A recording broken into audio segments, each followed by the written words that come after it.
Okay, so I think we'll go ahead and get rolling here. Now, we're picking up from where we left off on the previous webinar. And in the previous webinar, what we did is basically set up a scene from start to finish, everything from setting up our materials, controlling our lighting, setting up camera angles, talking about different camera techniques. And now, essentially, we've reached the point where, okay, our scene is set up, and it's time to actually output our image and do any sort of post-production that we would like to just make our image just a little bit better. Now, one of the common areas of confusion is the render settings. So what I'll do starting out is we're going to go through all the render settings and make sure that you're all very clear on what everything does. That way you can set the render settings for only what you need, and you're not setting higher values than are actually necessary and increasing render time at really no added gain. So I'll go ahead and start KeyShot here. And let's take a look really quick at the render dialog. So we'll pull this up, and I'm sure you're all pretty familiar with this. And under the quality settings here, let's just go down this list really quick, and we'll talk about what all these settings are. Now, the first thing in the list is samples. Now, samples can be thought of as essentially the accuracy of the rendered image. It basically says how many times is a pixel going to be looked at before KeyShot determines its final shade. And that can sound a little confusing, but I've put together a few examples for you to show you the difference between lower sample settings and higher sample settings. And also, I'll be showing you, what types of materials will need higher samples. So I do have, like I said, some examples already set up here. So we'll open my first scene.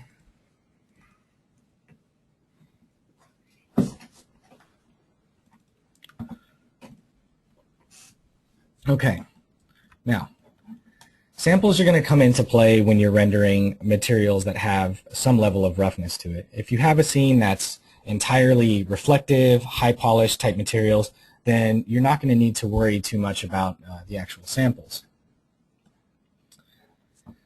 And let me show you what I mean here. So I have this scene set up, and we'll work with this just in a second, but I do want to show you this scene rendered at different sample levels. So I've done it at 4 samples, 8 samples, 16, 32, and 64. So let's start with the 4 samples, and we'll take a look at what's going on in there. Okay, so like I said, KeyShot will look at a pixel a certain number of times according to that sample setting before determining its final shade. And in this case, it's only 4, so we have this really rough sort of look going on here. So you'll see a lot of noise. Now, if this was a perfectly polished chrome sphere, you wouldn't see any of these artifacts because it is a perfectly sharp reflection.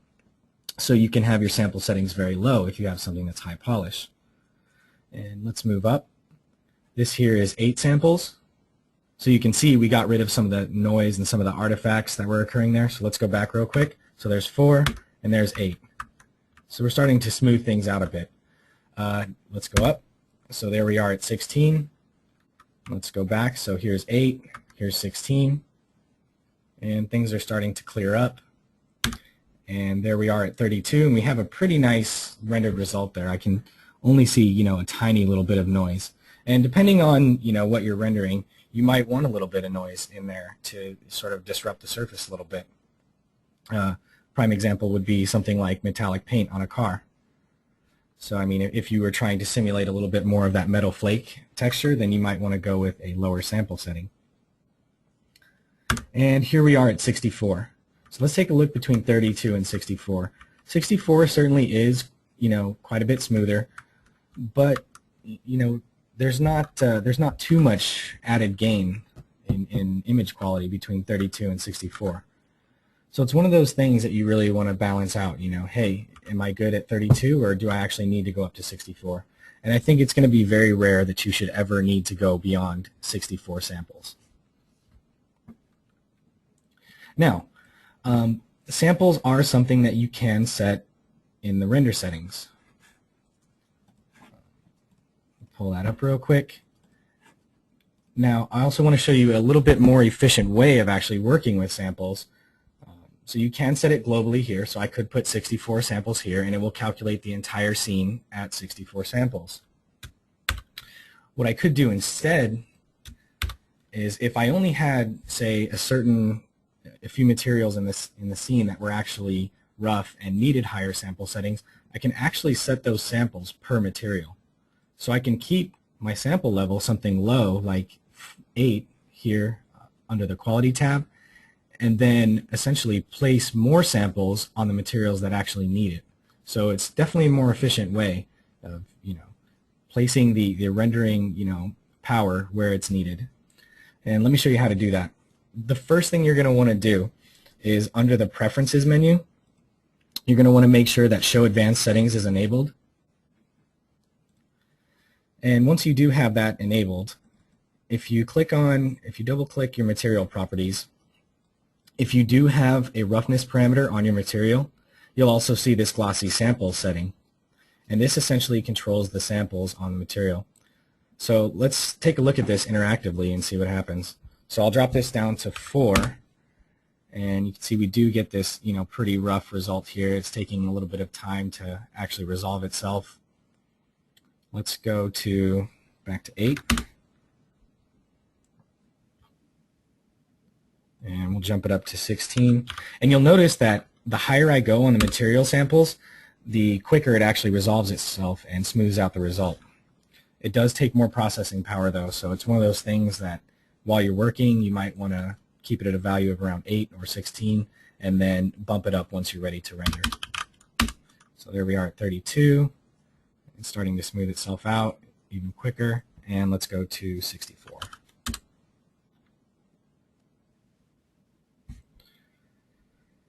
So yeah, and let's take a look at one more example using samples, and that's the metallic paint.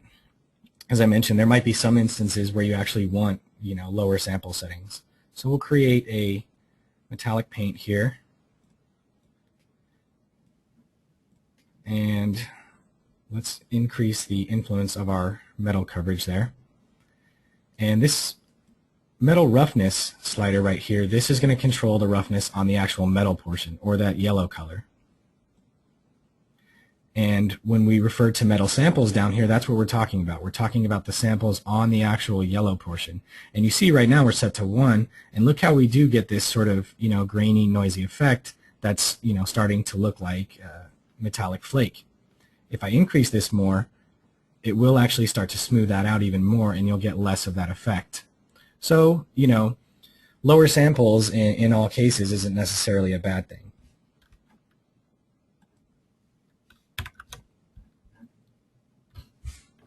Okay, let's move on to our next render setting in the list, and that's going to be ray bounces.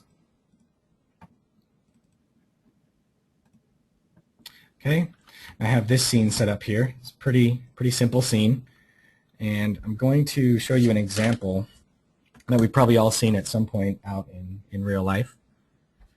And that's when you have two mirrors essentially facing each other, and you can see one reflecting in the other. And obviously in real life it goes on infinitely, but in the computer and rendering world we don't necessarily want things to calculate infinitely because that does take processing power.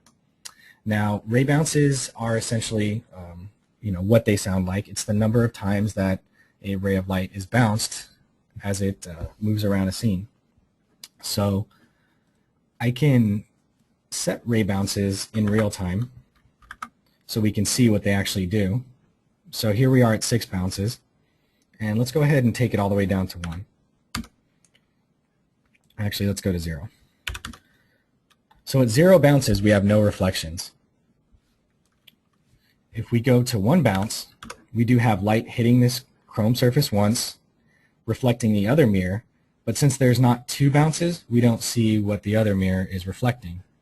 If I go to 2, we'll see a reflection here. 3, we'll get another, and we can keep going on and up to 32 bounces in real time. Under the quality settings, you do have more bounces available. You can go all the way up to 64. It's going to be very rare that you should actually need to go beyond 32. The best cases I can think of are something like diamonds or headlight enclosures, things like that where you do have a lot of light bouncing around inside of an object.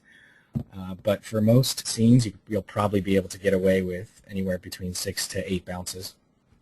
But the really nice thing is you can control all this in real time, and you can see it right in front of you. If you don't notice a visual improvement between going from 7 to 8 bounces, then you know, hey, 7 bounces is all I need for my scene. And that's what you can set here in your render settings, and you know you're not adding additional render time at no gain on your image quality. Okay, so that's a look at ray bounces and how they actually affect your reflections. Let's take a look at how they affect your refractions. So I'll double click on this diamond here, and I'll change the material type from diffuse over to gem. And let's take a look in here.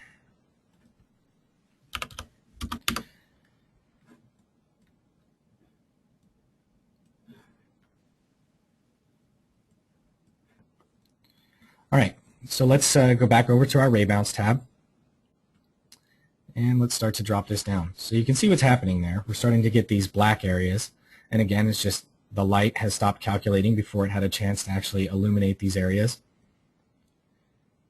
And as we start to increase it, it starts to fill in. Enough light is being calculated to actually render this properly. And as you keep moving on up, more and more light will bounce around in there. But again, this is one of those instances where you do want to use the real-time tab to actually determine how many bounces you need. So let's take a look at 16 bounces. 16 is pretty good. I guess we got a little black area there.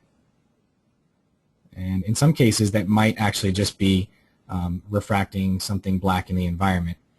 So again, just take a look as you're moving the ray bounce slider and start to see where you're actually getting improvement from increasing the value.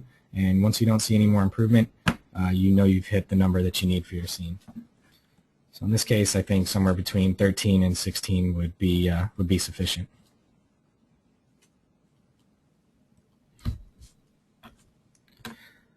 Okay, let's move on. Okay, the next setting that we have in our list is going to be anti-aliasing. Okay, now anti-aliasing is essentially a method of smoothing in computer graphics because inside the computer, all of our images are created out of pixels, which are square. So let's take a look at an example here and see what anti-aliasing actually does. Okay, so I have two files here. And in this first example here, we have no anti-aliasing.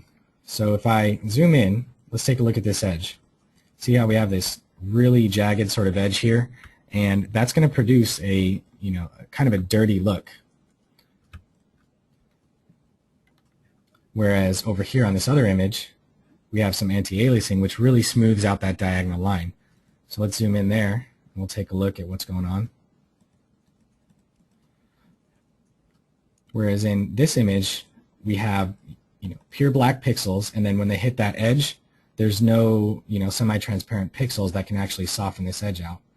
Whereas in the anti-aliased version, we do have that, and we get a much smoother diagonal line.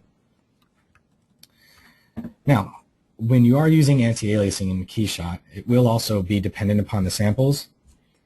So you will want to increase your samples if you are trying to smooth out any jagged lines that you may have in your render. As usual, 32 to 64 would be pretty sufficient for production. And in terms of anti-aliasing quality, you shouldn't really need to go much beyond a value of 4. And one other thing to note about anti-aliasing is if you are doing really large images, say for print, you actually really don't need to set anything beyond a value of 1 for your anti-aliasing. Because your image is so large, when it actually renders out that edge, it's already comprised of a whole bunch of pixels that it automatically will fade out. So You will need the anti-aliasing generally for smaller images. If you're doing something very large for print, you can leave that at around a value of 1. Okay, so moving on down the list, let's take a look at shadow quality.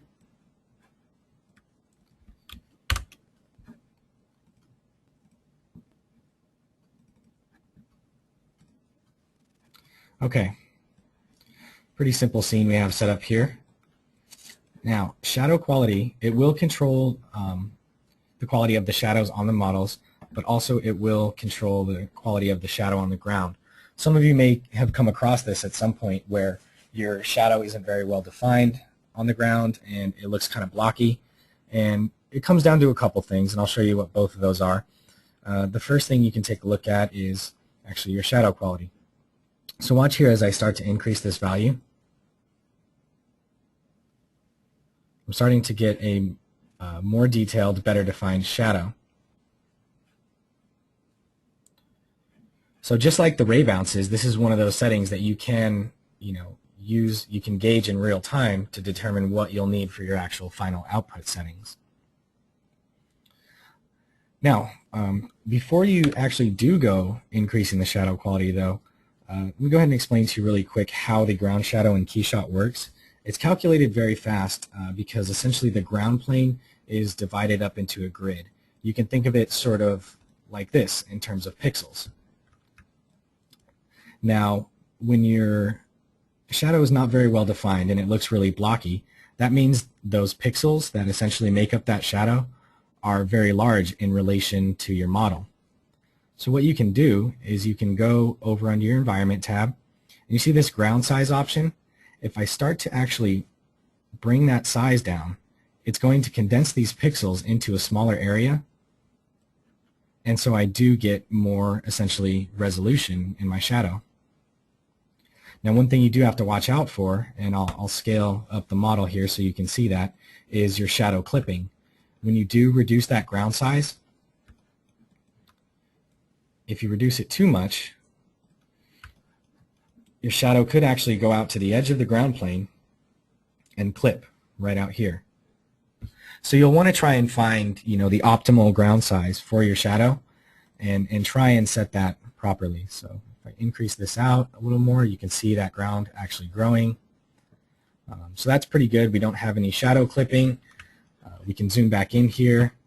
Our shadow quality is still set to 1, and we have a much better shadow than when we first started out.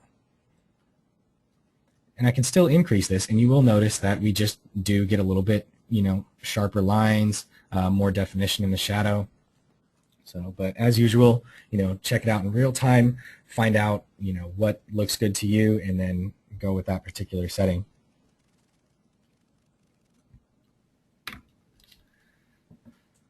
Okay. So next in the list, we have global illumination quality. And there is actually a real-time setting that can help illustrate global illumination quality. And I do have an example scene.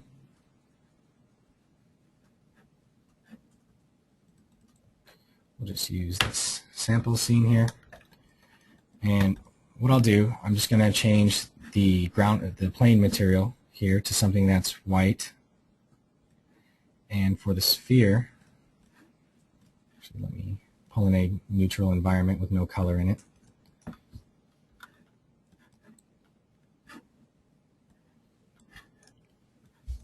For the sphere, I'll go ahead and just make this a diffuse, and we'll make it something like red.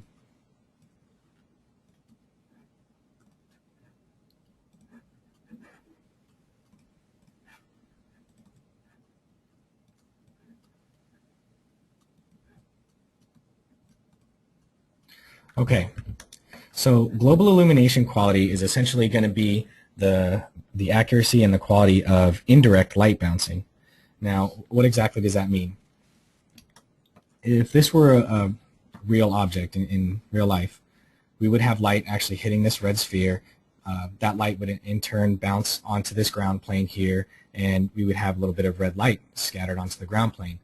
Also, we would have light hitting the ground plane, and we would have white light bouncing up and actually illuminating areas of the sphere.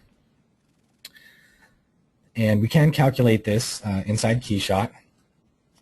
In real time, it's called Detailed Indirect Illumination, and you'll be able to see the difference here.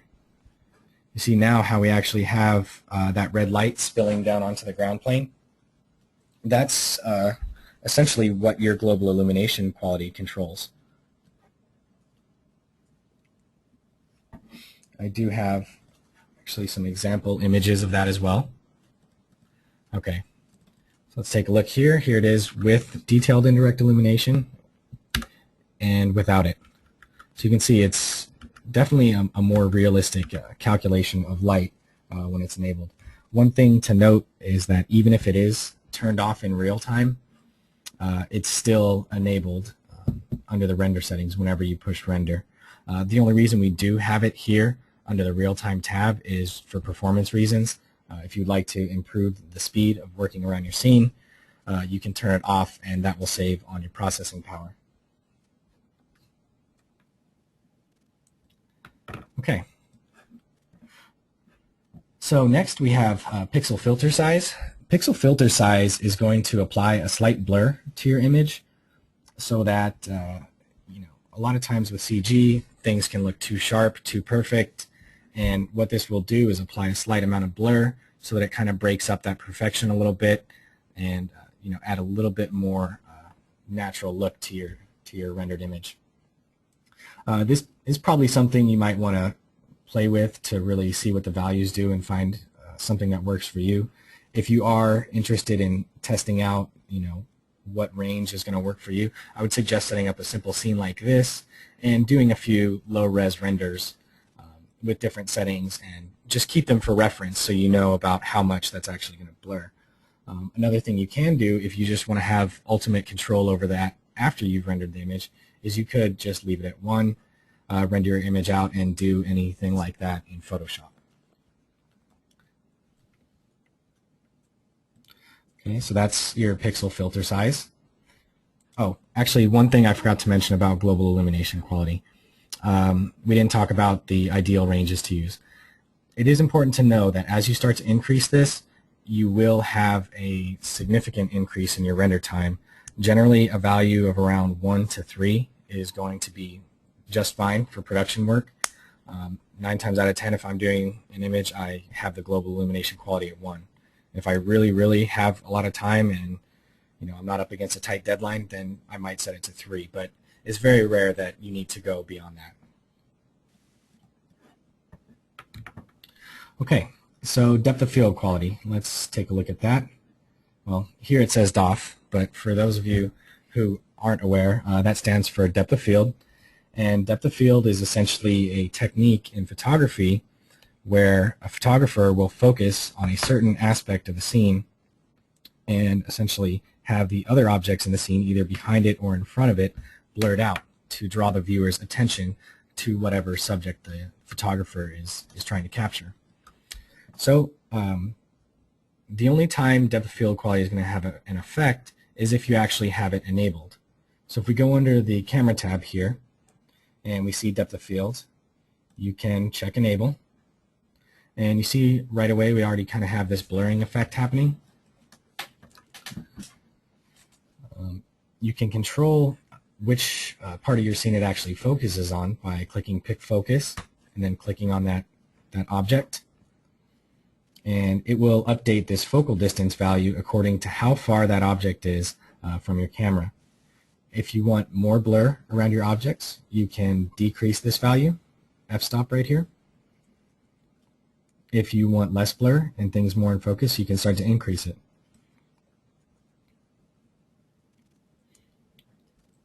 So,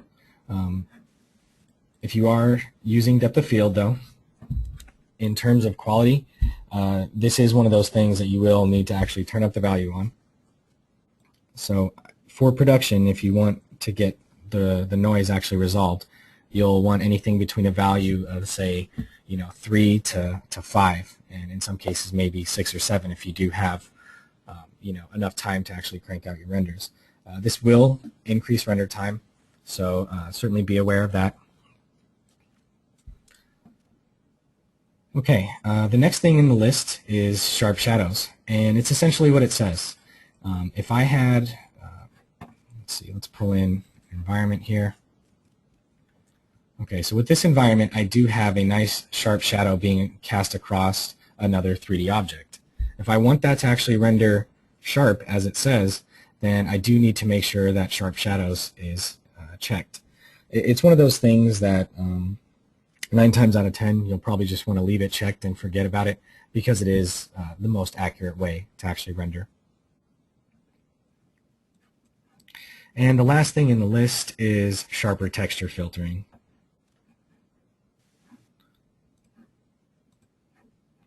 And let's pull in a material file here.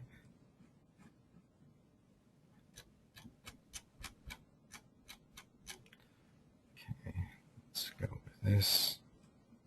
All right, now where this actually comes into play is, say you have a textured object in your scene and you're viewing it at some sort of an extreme angle where a lot of this texture can sort of, mush together and blend.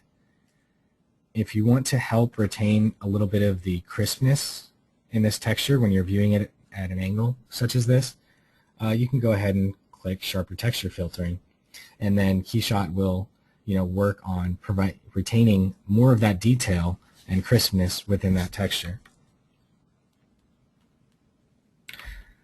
In most cases, though, I hardly ever use it.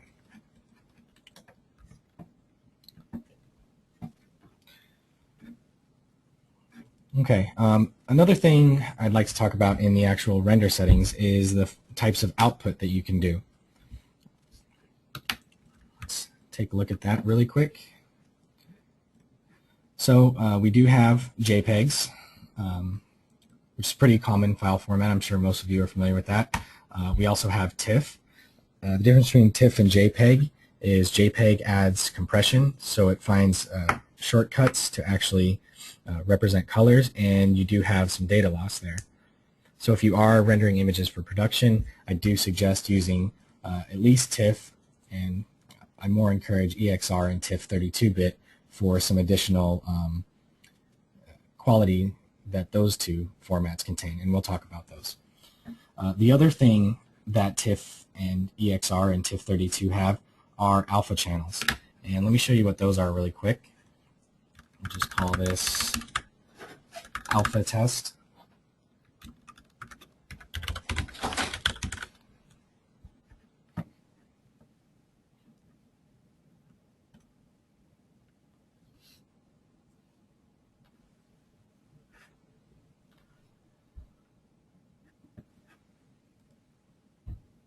Okay. So we do have alpha test all rendered. And let me go ahead and show you now inside Photoshop what that's done for us. Now for one, it is completely uncompressed, so we do have all of our color information there. Let's pull it in here. And what we have now inside Photoshop, you can see this checkered background. If we go into our layers palette here, we can create new layers and we can add anything we want behind this actual image. So if I wanted to put something else back here, because I've rendered it with this alpha channel, I can certainly do that. So if you are rendering products and you would like to place them behind any sort of background, you will probably want to take advantage of TIFF with alpha.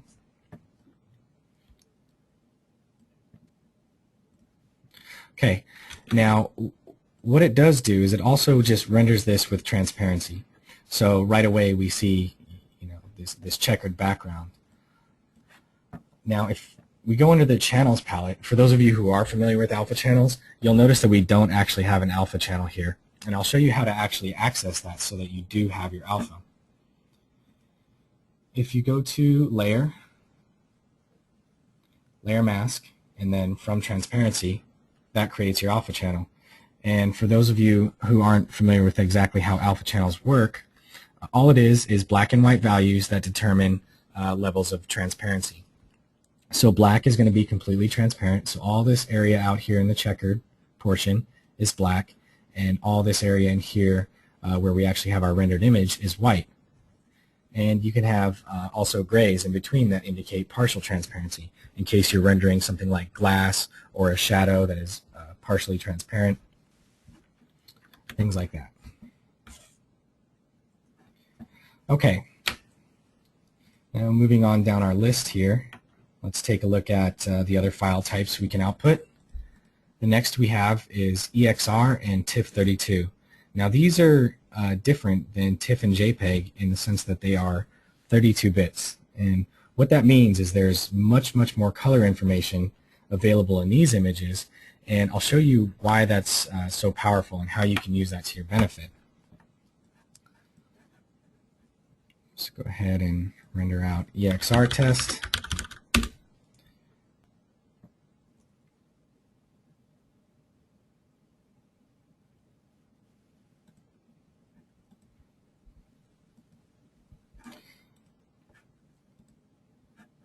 Okay, and let's open up that image and take a look at it.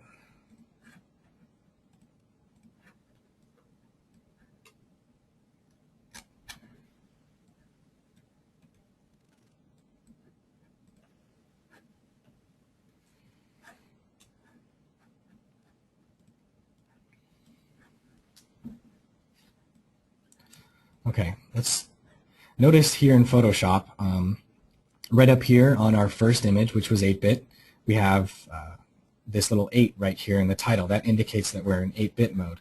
Now on this one, this shows 32, which indicates we are in 32-bit mode. And if I pull up my color picker here and we look around, we do have a little bit different options here in the 32-bit window. This shows your intensity of your color, because what you can have with 32 bits is essentially a broader range of color than you have in a standard 8-bit image. With 8 bits, if you have pure white, your RGB values are 255, 255, 255, and you can't have anything beyond that. With 32, you can. And if we go to our 32-bit image here and open up exposure, we do have a full range of brightness and light and dark within that image. Whereas if we adjust our brightness and contrast, you'll notice that we just lose detail pretty quickly.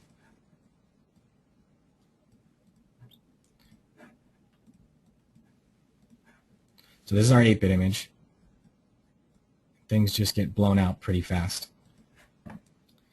And I will show you essentially how this is going to work to your advantage.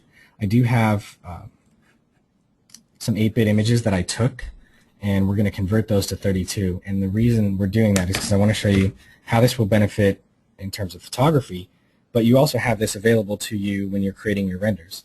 You can have this full range of exposure. Okay, so I have 3 images that essentially capture different aspects of a scene. This captures all the highlights, this captures all the shadows, and this captures all the midtones. And from those images, I can create a 32-bit image. And by the way, this program is called Photomatix, and it is something that you can have at your disposal if you do prefer to use this when creating your images with KeyShot. If you do go the 32-bit route and you want to add a little bit of extra drama and impact to your images, I suggest looking into Photomatix. It's $99, so it's not terribly expensive. Okay, so essentially we had all those images that each one has a little bit of detail in a different area, highlights, midtones, and shadows, and we've merged them into one where we can get all that detail information in there. And what we've done is we've created a 32-bit image.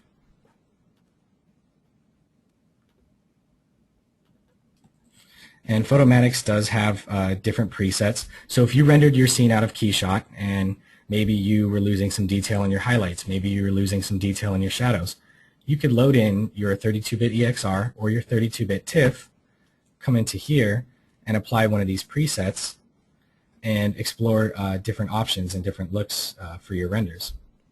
And you will notice that it will, create a pretty dramatic look for you.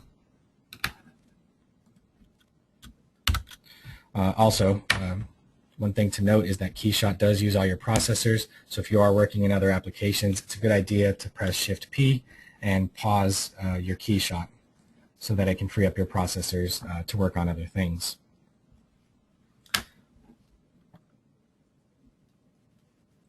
Okay, so that's a look at a 32-bit image that we've done with photographs. Now let's take a look at doing some tone mapping, which is what this is called inside Photomatix, with a KeyShot render.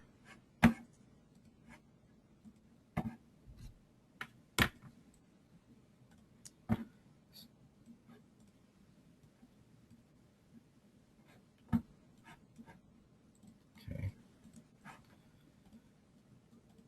What I'm going to do is I'll pull this image into Photoshop. This was actually rendered out with Tiff 32, so we do have that full range of color information in here. And what I'm going to go ahead and do is save this out as a radiance format, which is HDR.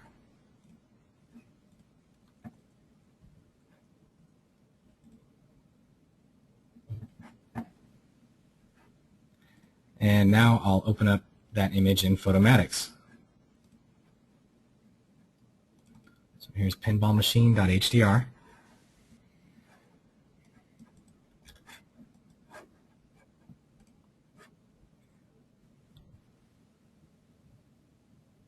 And here we are with our tone mapping options. Okay, so whereas with the photography method we had to capture all those different exposures, the midtones, the highlights, and the darks, being that we're rendering out our images, all that information is already included in your images if you use the 32-bit format.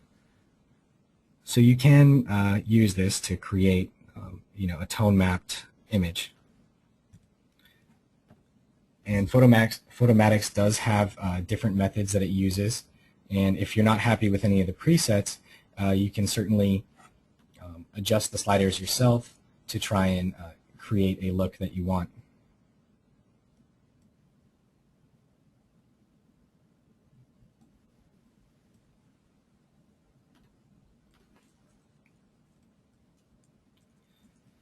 And for those of you who don't have Photomatix and are not interested in getting it, you can also do it in Photoshop if you have Photoshop on your machine.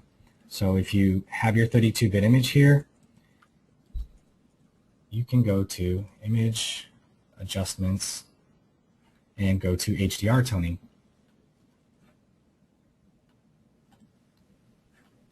And it has different methods. You can do exposure and gamma, highlight compression, equalize histogram. Those last two are just going to do some automatic settings, and local adaptation is going to be the more complex method that you have of going about it, and it will give you a little bit more control.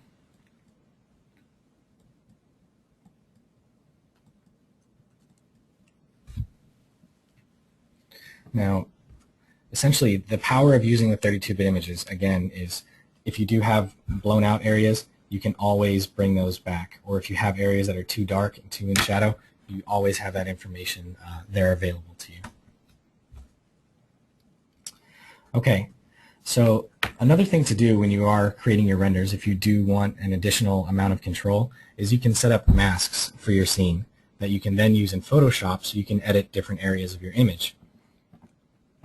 So I'll go ahead and show you how to set that up. Close this scene. We're done with that. Okay, so here's our original pinball scene. And first thing I'm going to do is I'm going to save this out as a separate file. I do recommend this anytime you are creating masks for your renders. That way you always have the original.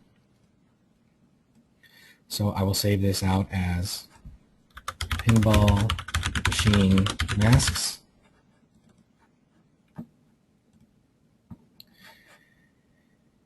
And the other thing I'm going to do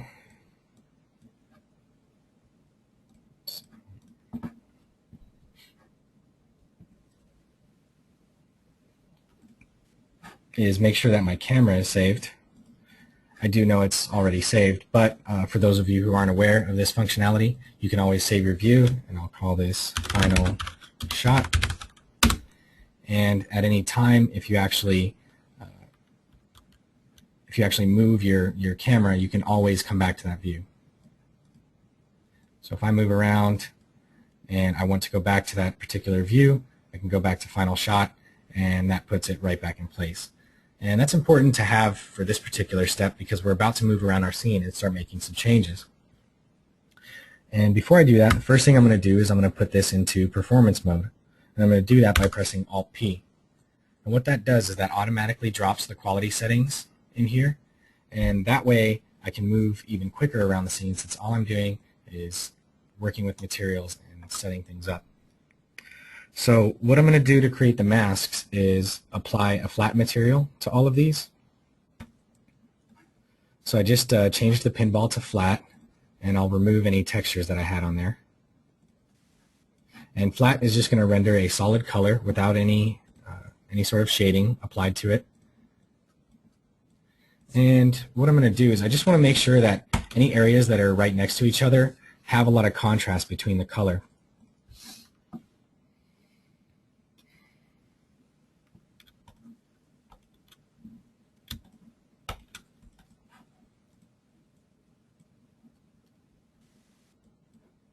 And this way I can easily select them inside Photoshop.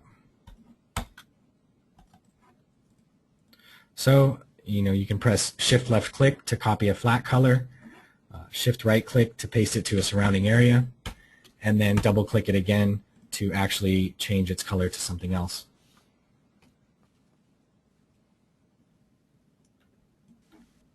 Okay, let's go back to our camera view and see what else we need to change. So we go to Final Shot.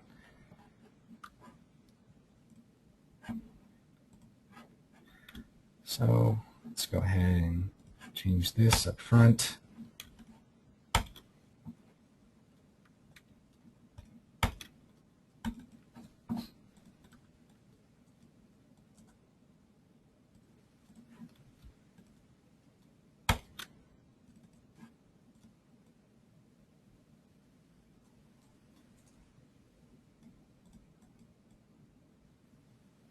And again, I'm just looking to try and get a good amount of contrast between any surrounding areas.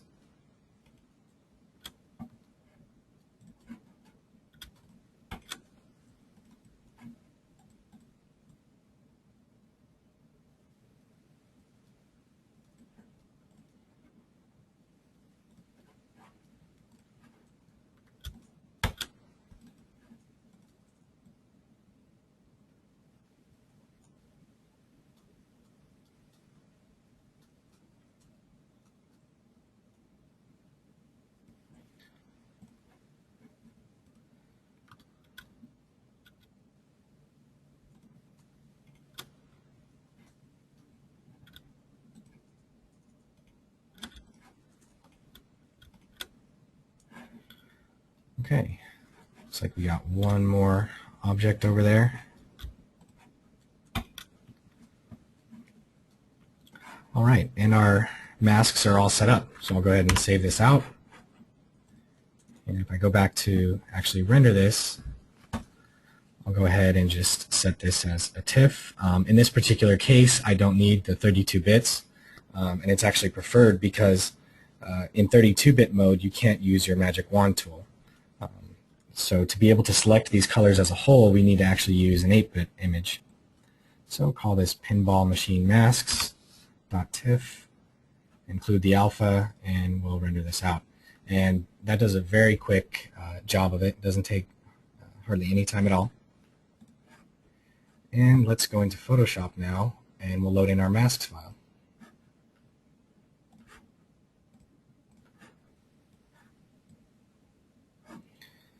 Okay, now let me show you what happens if you try and place this directly on top of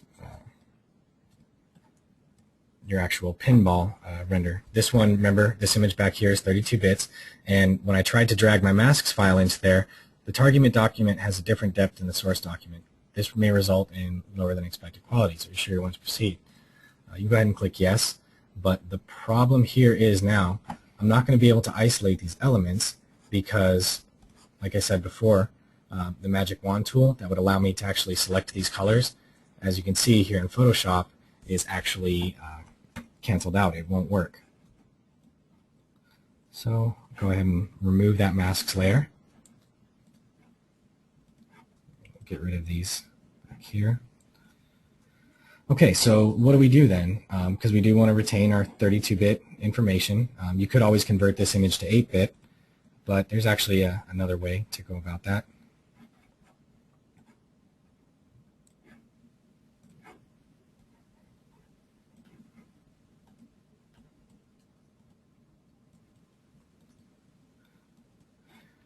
Okay, so what I'll do is I'm going to create masks for all these. So I selected the rails right there with the magic wand tool, and I'm just going to press Control J, and that creates a new layer, and I will call this rails. Okay, and I'll select the first pinball, press Control J, that created a new layer. I'll call this front pinball. I will select the pinball back here, and I'll hold Shift to actually add to this selection. Press Control J, and this is going to be back pinball. Pinball. Select the board, Control J, board. And I'll just do this really quickly.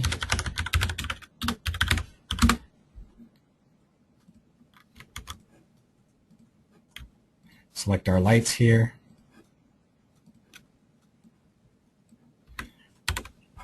Call these lights.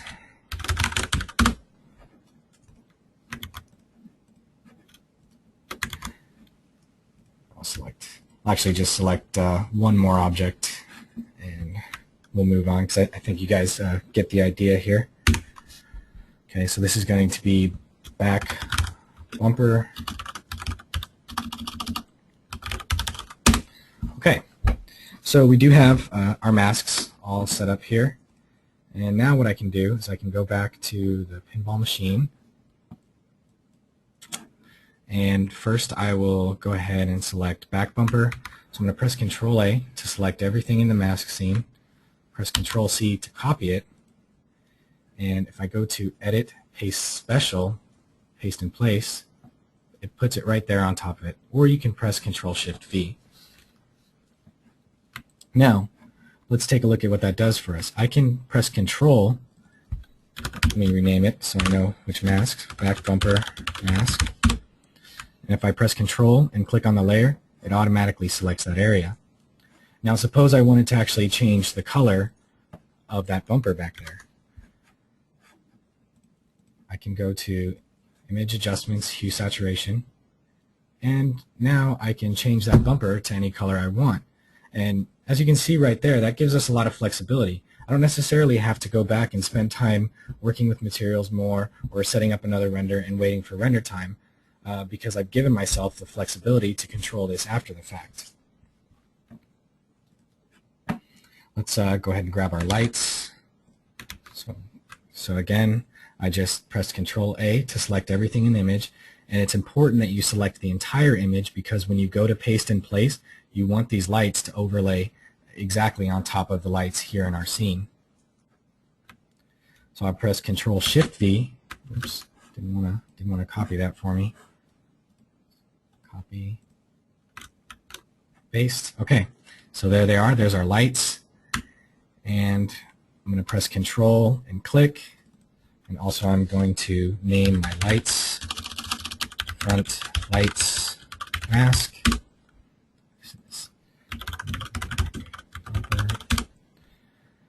And I'm going to press Control J to place my lights on a new layer. And the reason I do that is because I want to keep my original image intact. Any editing I do, I always want to be able to get back to the original in case I do something I don't like. I'll always have the original there.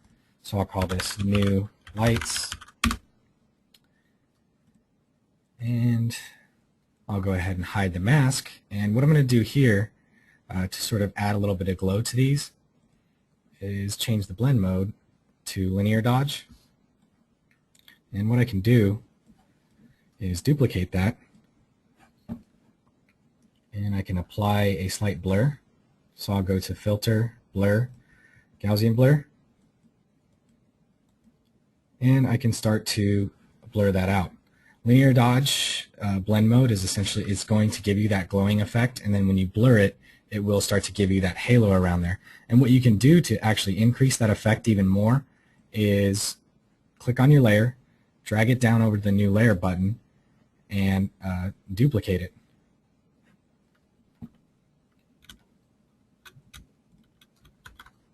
And if I'm happy, I can merge all those into one file. And also, again, if I wanted to, since I've isolated these, I could change the color.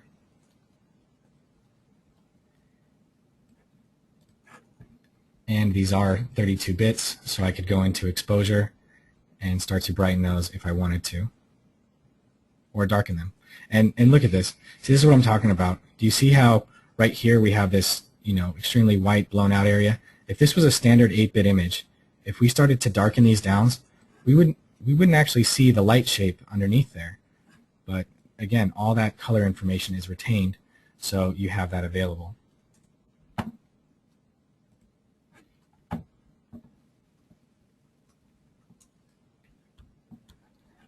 Okay.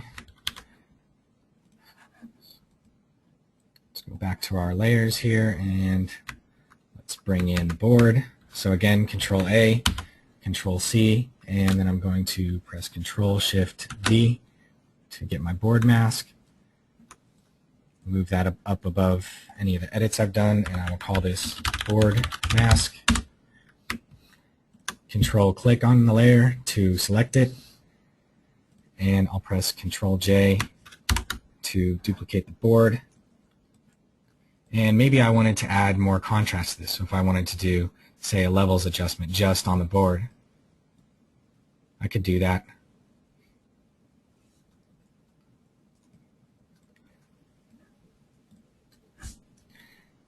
And board. So you can see I can always get back to my original image too, because I've created new layers for everything. So ultimately what I think you guys should take from this is that if you are looking to have a little bit extra control over your rendered image and give yourself a little bit of flexibility, like maybe you're rendering a product that's going to be available in 5 or 6 different colors, you can essentially create one render for that product, and as long as you give yourselves the masks to change the color on that, you can do that at your will. So as you can see back there, just change the color of that bumper to anything we want. Make it more saturated, make it less saturated, darker, you name it, and you can do it. So that is pretty much going to conclude the webinar for today. I hope you guys got a lot out of that. Hopefully that will help give you guys a bit more control and save you some time in the future. I will go ahead and stick around to answer any questions. I'm sure Jeff McCartney's been doing a great job over there answering them. But if you want to stick around and ask any more, please feel free to do so. Ryan, how would you like to answer the question, what do you generally look for when choosing and adjusting an environment for product rendering? What do I generally look for when choosing and adjusting an environment for product rendering?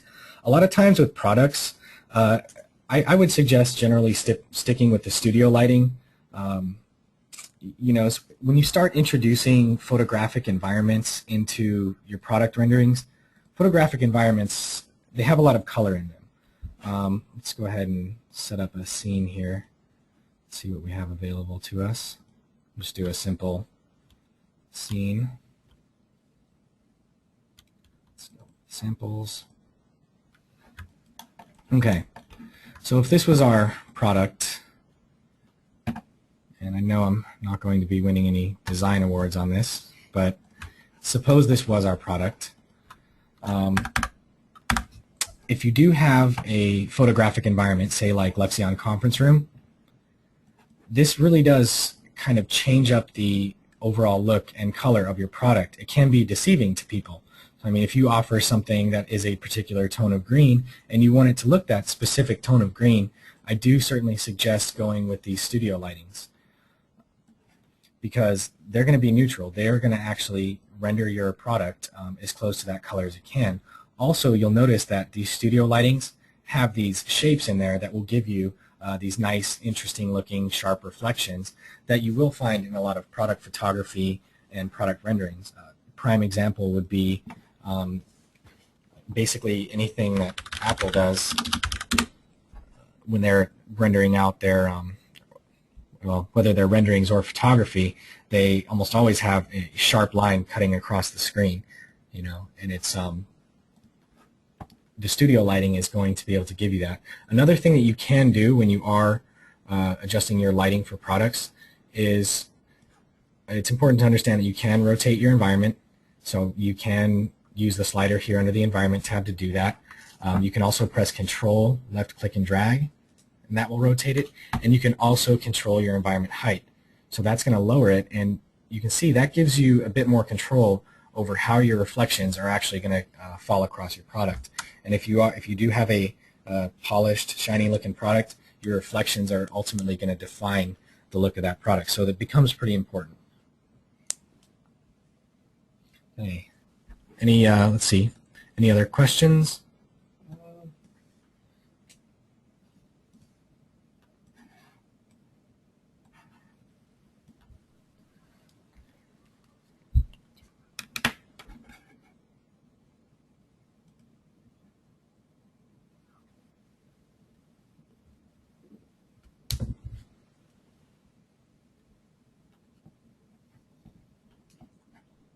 Okay, is there a fringe or a halo around the colored mask for the bumper? Can you zoom in and show us? Let's take a look. There certainly very well could be, and if that's the case, what I would suggest doing is we would probably increase our anti-aliasing a bit to get a better edge around there, because with the masks it will come down to edges.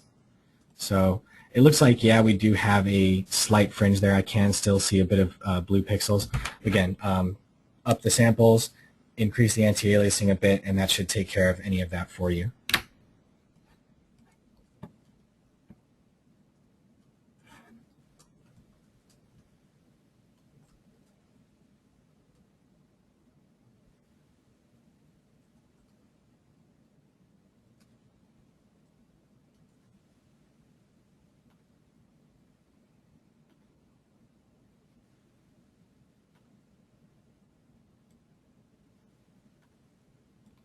Okay, anything can be divulged about KeyShot 3. It said it can output animation. That is true.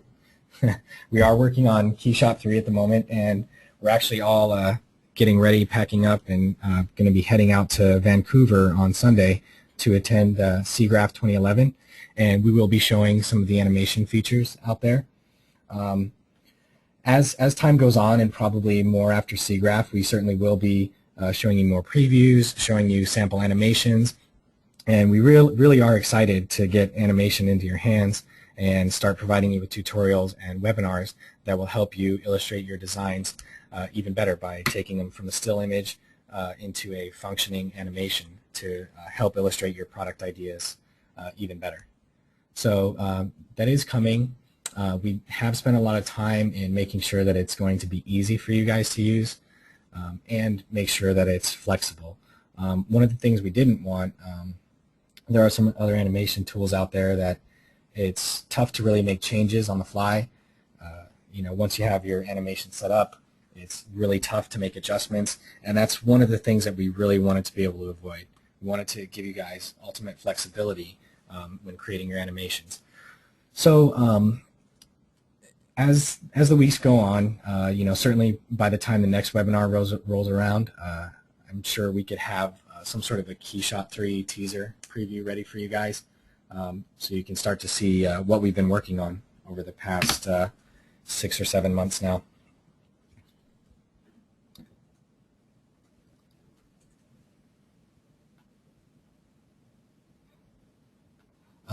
Bill Gold says, I always render the beauty in clown passes, then bring the clown into PS, followed by placing the beauty shot, lock layers, and off to the races. Why is Brian's multiple mask better? The one thing that you can't do with the 32-bit mode, Bill, is you can't select with the magic wand tool. So if you're working in 8 bits, then yeah, you're good. You can just overlay that one mask over the top of it, and you'll be good to go. The reason I went with the multiple masks in this case is, again, because I am in 32-bit mode, and I need to be able to control click on the layer to actually select it. But so yeah, hopefully that answers your question. And yeah, it says Bill also says he locks the camera just in case, which definitely is a good idea when you're trying to set up your masks and your renders. Are we going to be able to render to elements anytime soon? By that, I imagine you're asking for render passes.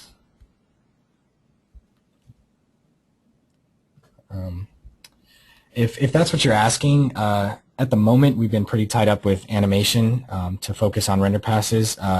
Render passes is definitely something I would love to see in the software. I think it'd be great if we could just automatically output, our specular, our ambient occlusion, our masks, basically everything all in one shot. That would be beautiful. And as long as I'm working here, I'll certainly push to have that as added functionality, definitely in the Pro version.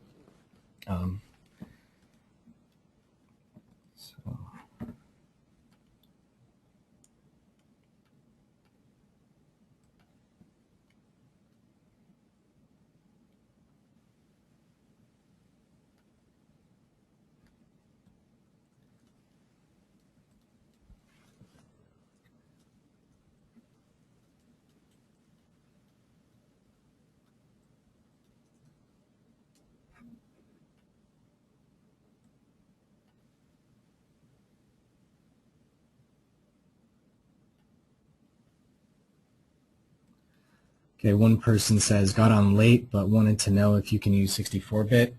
Are you asking about a 64-bit image or a 64-bit KeyShot? Current standards don't really use 64-bit images. That's a very large amount of information that you'd be cramming into an image. So I don't think you will find it much out there, nor will you probably get much gain out of using KeyShot. Talking about KeyShot? Okay.